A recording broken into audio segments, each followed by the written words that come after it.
I mentioned before that in these last 4 talks, we're looking at just one architect for each talk, and we're just looking at kind of one aspect of their theory, one thing that seems to be inspiring their work. And in this talk, we're looking at the architecture firm Morphosis and its leader, Tom Main. Tom Main was born in 1944 in Connecticut, actually. But as a teenager, he moved to Los Angeles. And in some ways, you kind of have to see Tom as a Southern Californian. It's very much a part of his world.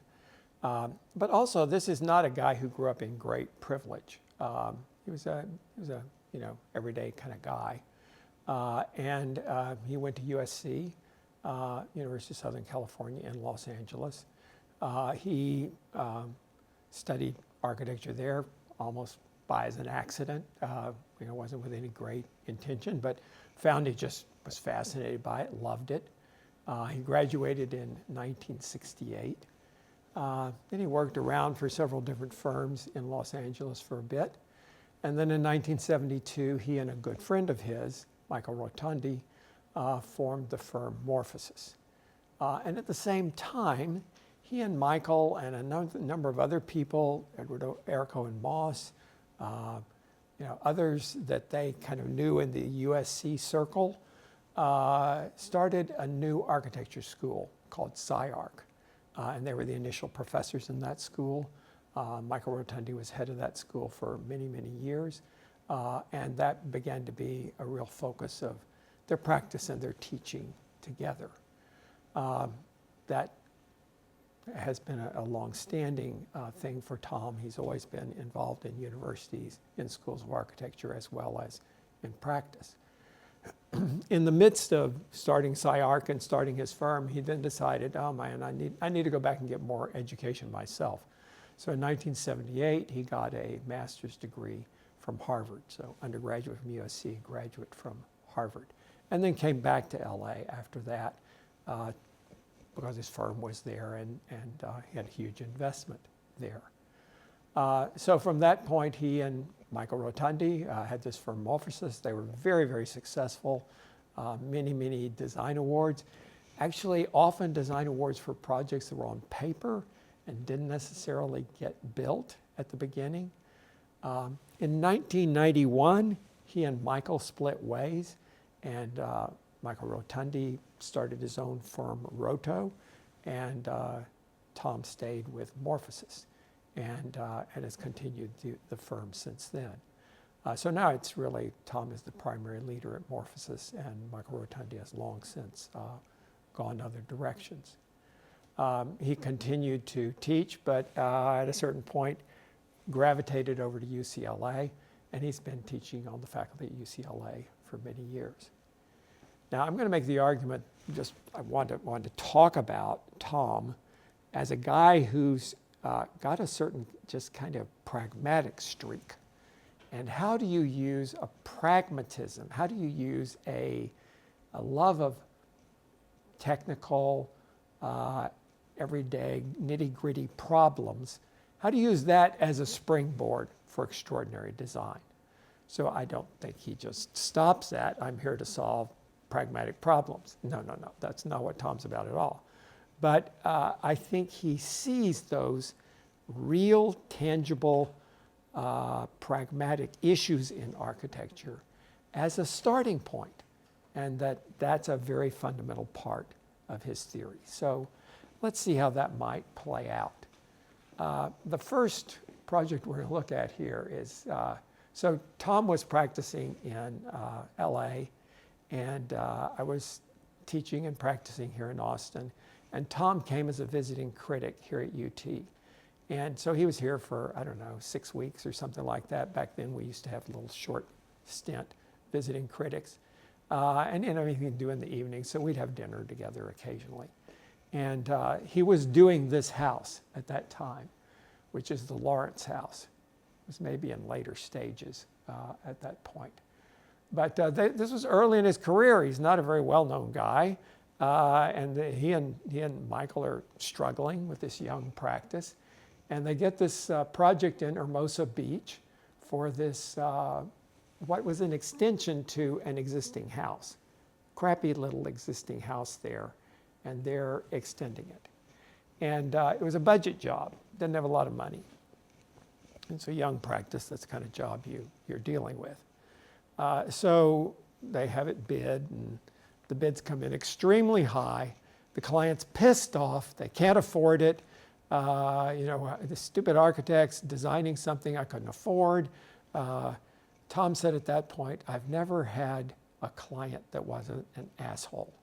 That was his assessment of his clients in Southern California, which seemed very different to me because I had these clients that became lifelong friends. I didn't have clients who were assholes. But he said that was a lot his experience. And in this case, he has a client who's furious because they've designed a house that was way over the budget. But Michael and Tom look at each other and say, this is not complicated. We have made a very, very simple house here out of very simple materials. And these contractors are just throwing money at it because it's a little different. And it's really not going to be that hard to build. We've been sensible about this. So they decide to go to the client and suggest, let us build it. Let us be the contractor. We know how to make buildings. We know how to deal with subcontractors. We can contract this and do it ourselves. And we'll be able to bring it in your budget. The client says, hey, sure, why not? So very first part of construction, obviously, is you're doing the foundation, and they're near the beach here, and as you can see, it kind of sinks down here. So there's a little excavation that they were doing there. And they get a subcontractor to come out and do the excavation. And obviously it's got houses on both sides really close by. So they shore up the sides and they do the excavation. And one night, middle of the night, Tom gets his call and the shoring has given way. And the house next door is falling into the hole that they've produced for this building. This is like every contractor's nightmare. They've barely begun this house, and there's this horrible, horrible construction problem. So they dealt with it, they got past it, they got the house built. But these guys were that kind of nitty-gritty, get your hands dirty, make this thing happen kind of architects. I love that kind of architect. And I think Tom and Michael were absolutely pragmatic. How can we make this work? And how can we do it in an economical way and get what this client wants for the amount of money they have to spend? So the Lawrence House does get built there in Hermosa Beach. You can see how hemmed in it was with adjacent houses. It's just a block off of the beach. It jumps up really high so you can get that view out. You can see buried in the middle is this old house. And then the new piece slides across like that and makes extensions to the house and these terraces up at the top. This is not too long ago. There was this ad for the house was for sale. $5 million. Whoa. For what was a very, very sort of down and dirty, inexpensive beach house in a not very snazzy community at the time, but has become a pretty snazzy community. So this is what the house looked like on the interior. Beautiful views out to the water, great sort of porches to take advantage of that, big terraces, indoor-outdoor living, things that the old house absolutely never had. Much more open space, much more light, but a kind of real pragmatic approach to how do I play the role of an architect. I don't think Tom ever had in mind he was going to be a house architect. And I think partly that was probably part of what made him split with Michael. He wanted to do bigger buildings. And so very early on, he's trying to get in with developers and trying to get a foot in the door. He had a hard time. But this opportunity came up where Caltrans, the California, it's like that's TxDOT, the highway agency in Texas is TxDOT, the highway agency in California is Caltrans.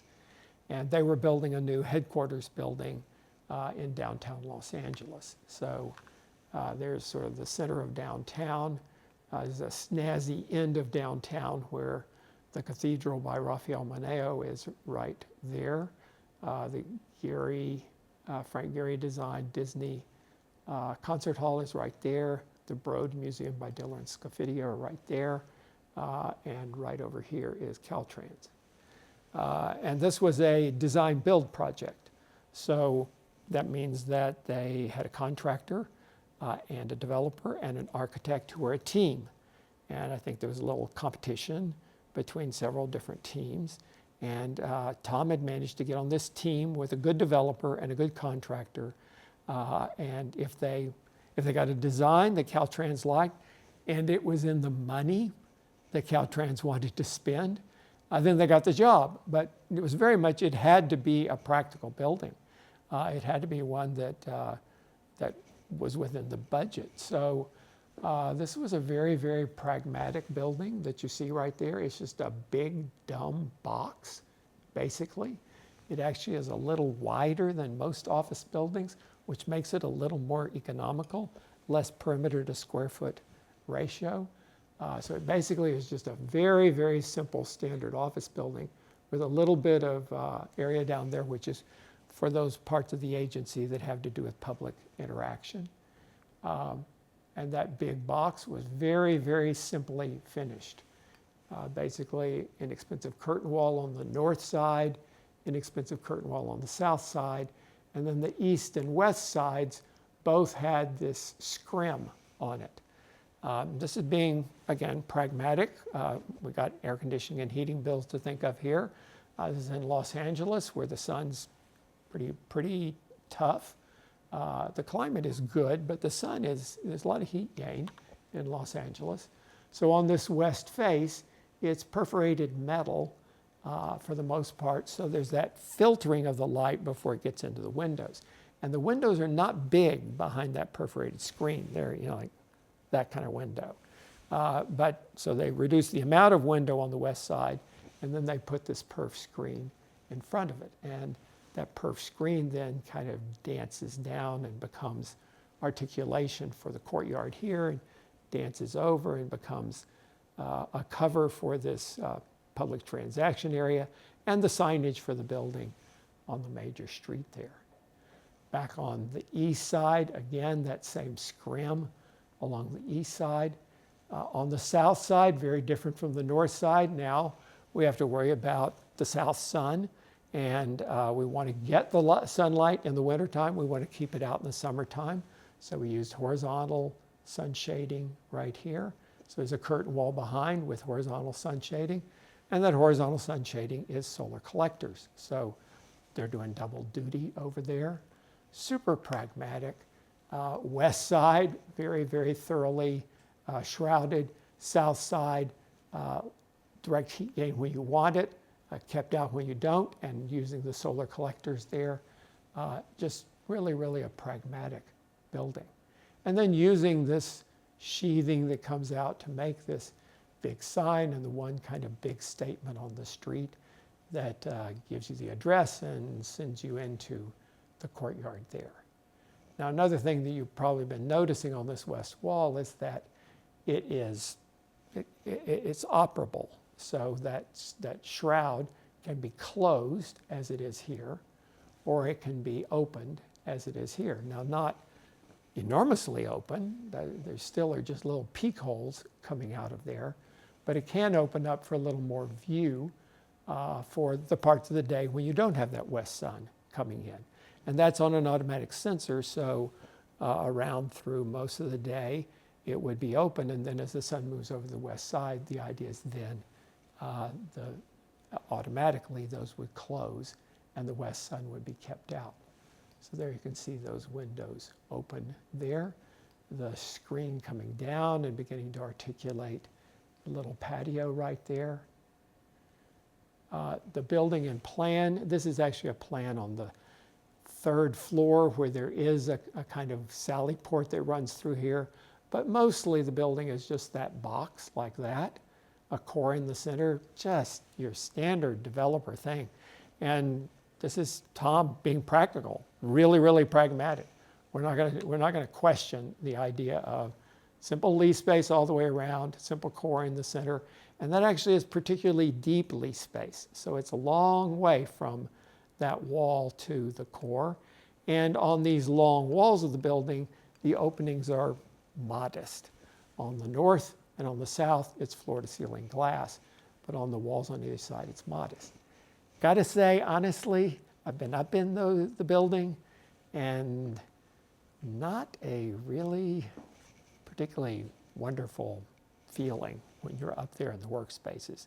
They're big, flat, seas of desks with not a lot of light or view when you get there. And they are, it isn't downtown Los Angeles. There's the opportunity for view, but really out the north side you get some view, but out the south side you're seeing all the solar collectors, and the east and west are all, you're looking through perf screen 90% of the time. There's that perf screen as you're seeing right there, pretty dense perforated screen. There are those operable windows, shut in this case, the same piece of facade open in that case. Simple little hinges that send it out, and you can see how dense that perforated screen is there. This is now beginning to be on the south wall, where you get those solar collectors that are both perfectly oriented to catch the sun, but also perfectly oriented to let low winter light into the building, but keep high summer light out of that floor-to-ceiling glass on the south face. But when you look through, it's a cage of lots of structure and lots of obstructions as you begin to look out those windows. Beautiful integration of public artwork at the bottom, a neon artist that worked with them closely. Beautiful job of integrating the art there. Now, I'm making the argument, this is a theory of architecture. And maybe you don't think of this is theory. If I use the most pragmatic aspects of the building, I've got a low budget. I'm going to see how can I use that as a springboard for good design. I've got to make this thing energy efficient. How can I use that as a springboard for good design? And I think that's very much a part of the theory that was germinating this firm, Morphosis. There's a building they did a bit later, in I guess 2005 or so, at University of Cincinnati. And here, the pragmatics are all about site. It is shoehorned into a very complicated part of the campus. This is the campus of University of Cincinnati. They had a beautiful master plan done by Hargraves, George Hargraves, who was Dean of Landscape Architecture at Harvard, somebody probably Tom knew when he was a student there. Brilliant plan where that stadium was right in the middle of the campus. And they decided to run with that and really just incorporate that stadium into the everyday life of the campus. And they did a beautiful job of, you just look in from all over into that stadium. But it meant some kind of odd leftover parcels around it. So the parcel that Tom was given is right here. And that is a combination of a big recreational sports center, some classrooms along here, a dormitory through here, and that's actually the swimming pool of the rec center that's sticking out right there. And it's sandwiched between an existing field house over here and the stadium over here. And the building actually becomes an addition to the stadium. They built a new scoreboard right here, and there are high dollar box seats for alumni there as well. So, oh my God, incredibly complicated program, incredibly complicated site. But instead of feeling like that's compromising, I think in fact they just ran with it. And what is wonderful about the building is the fact that it just takes all those things seriously and lets them be what they need to be. So that swimming pool just kind of crashes through that dormitory. That dormitory is very important for defining a whole end of the campus in a big green space here And it does that beautifully, but then there wouldn't have been enough room for that swimming pool had it not sort of busted through and become, again, then something you can look into the swimming pool from this outdoor space that it engages out there. So the dormitory becomes an edge to that big outdoor space. The swimming pool becomes engaged with that outdoor space. It gives a little reveal of the rec center out on that commons that's right there. The master plan called for a kind of main street that ran through here. So the classrooms help form that main street. And then the stadium is right there, and they've got some bleachers and they've got a scoreboard and all that. So all of this is orienting to the stadium. This is creating the main street. That is shaping the end of the commons. And all of this is working as a rec sports center in conjunction with the existing field house that occurs right there. Very complicated building in plan, in section. There you can see how at the end of the football stadium, this is new. That's a part of the building that becomes an end of the football stadium. But upstairs is the cafe and cool place to hang out and, you know, have a snack after your workout. So every day it becomes part of the rec center as a cafe, and near the classrooms for a cafe.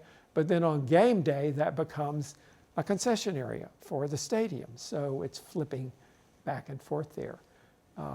They designed that sign, which was a part of the stadium, but very much a part of the building as well. And that's how that begins to then start the classroom sweep across here and the big rec center area right through there, and eventually the dormitories at the end. So as we go down that main street, very effective in creating this intimate little pedestrian walkway with the building across the way. This is their building. And then you kind of slide under those classrooms and into a little courtyard that takes you into the rec center itself. There you get this cafe that is concession on game day, but the rest of the time is a general concession for the building.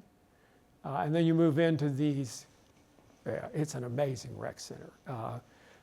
It's got the recreational swimming kind of pool here, the lazy floating kind of pool through there. It's got enormous basketball courts and running track above them. Fantastic locker rooms and instructional space, and then this big, badass, huge swimming pool that pokes through the residential building and then looks out to the common in that direction. So again, how do you use pragmatics? How do you use, you know, nitty-gritty, tough problems, not as a thing to stymie creativity, but as a thing to provoke creativity, to give you just enough weirdness to make something new and fresh and wonderful out of it. So those pragmatics may be economic, as in Caltrans. Those pragmatics might be energy efficient, as in Caltrans. Those pragmatics might be coping with complex programs and difficult sites, as in University of Cincinnati. Or in the case of Cooper Union, it was really taking a big leap in terms of fabrication and in terms of how you could make architectural forms that maybe they aspired to make, but they were kind of too expensive. How could you use the kind of pragmatic way of making as a springboard for the design? And in this case, they're in a very prominent site in New York City, Manhattan, right off of Cooper Square. The Cooper Union has always been in that area, but now they were moving from a collection of buildings that they were going to sell because the real estate was so valuable and kind of concentrate their university in a more compact way in a smaller site. So that was kind of the challenge of the building here. So this is really, in a way, you can see the skin of Caltrans. but now wanting to make it more sculptural. How can you take that and how can you fabricate it in a way that could be more interesting and exciting formally? And so they form a kind of collaboration with a firm in Kansas City. That firm is actually run by an architect, but it's a fabrication firm. It's a metal fabrication firm. And they're using mass customization and digital fabrication as a way to take those flat panels that were very repetitious in the case of Caltrans. And now how can we use digital fabrication in a way that it's not going to be expensive to make a little difference in every one. So as that curve moves down here, each of those panels is different. They've got a different radius and curvature as they go up. But how can we make that not expensive because it's digital fabrication and the machine doesn't know the difference between flat and curved this way or curved that way, and that it's able to fabricate those in an efficient way. And how can you work then with a subcontractor, like the guy who's making the skin here in Kansas City? And how can you then make it economical and modular so that it can be made in Kansas City and shipped to New York City and erected on the building in an economical way? And in the end, make more expressive form by being challenging to the production system. It's about knowing making in a really, really sophisticated way so that then you can use that as a stimulus for design. And that's really what's happening in the exterior skin of this building. And you can see the incredible variety and shapiness that they're able to get. And again, operable windows or operable apertures in this, that's all shut down, and there it is with those open. But now those openings are curved pieces that are happening, several different kinds of curves. But again, the pragmatics of how do I make this and how do I make it economically being a real part of the design challenge and handling that really well. And then, the same thing goes for structural system. That's just pragmatics. We got a concrete frame. How do we do it here? But thinking about, both lateral loads and vertical loads, and how do we do that in a way that will make a wonderful and interesting streetscape for the building. So there it is on Cooper Square, halfway between Midtown in Manhattan and downtown in Manhattan. There we're seeing the east side of the building. All four sides of the building are sheathed in this perforated metal screen again. Through the middle of the building is this windy path and a stair that because academic buildings, elevators don't work that well for academic buildings. It's hard to get people up and down. Really better if you can just let people walk.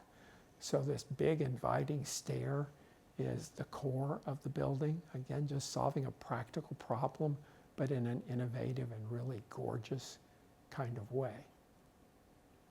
Okay, again, I'm making the argument just what they're looking for almost is what are the technical, practical challenges and how can we use that to really make an incredible building. So the final building I want us to look at by Morphosis is perhaps, I was going to China and I talked to Tom and he said, oh my God, you're going to be in Shanghai. You need to go see this building we're just completing in Shanghai. It's the best thing we've ever done. And super, super proud of this building. And it was a building that did not have a lot of constraints in some ways because big budget. And it was being done for a gaming company that was just making tons of money all over the world with their very sophisticated computer games.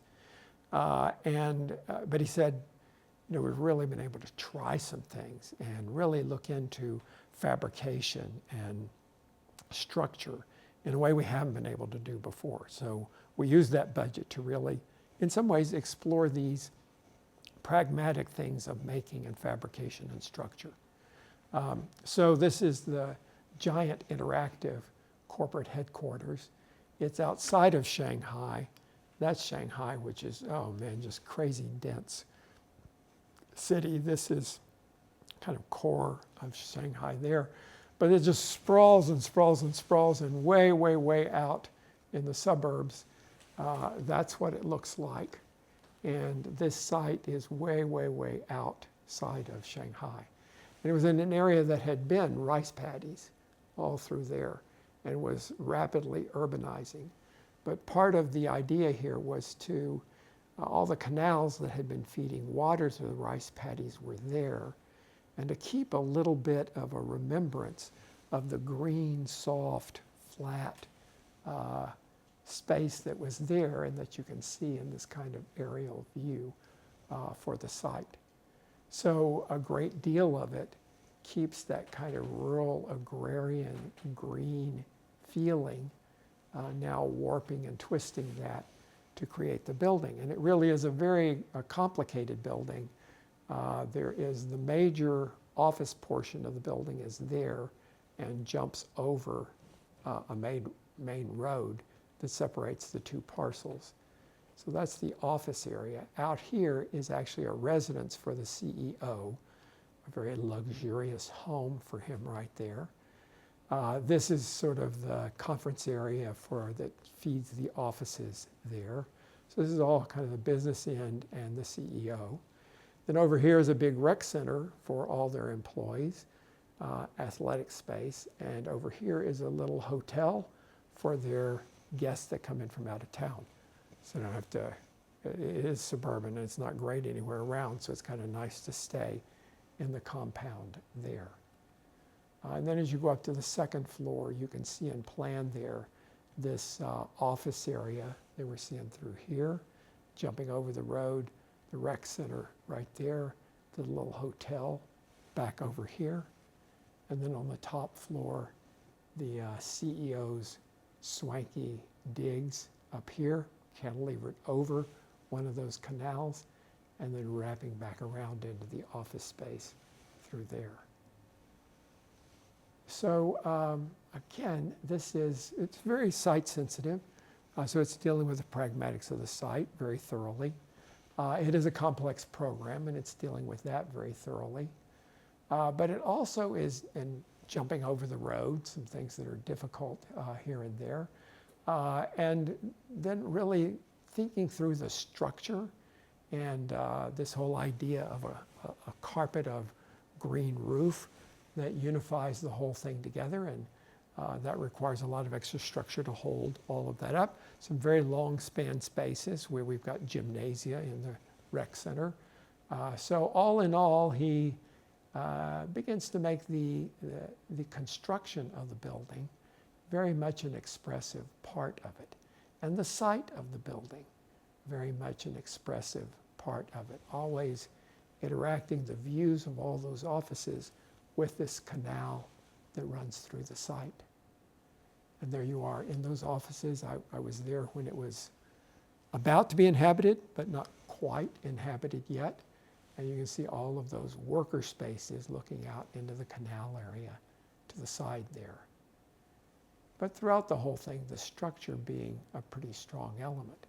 And then the second strong element besides the structure are these GFRC formed volumes. So that's glass fiber reinforced concrete, relatively new kind of material, and a material that can be digitally fabricated. And so they are, again, using very new technology to be able to fabricate these more sumptuous shapes in mass customization. So there are very many different versions of that occur throughout the building for different purposes.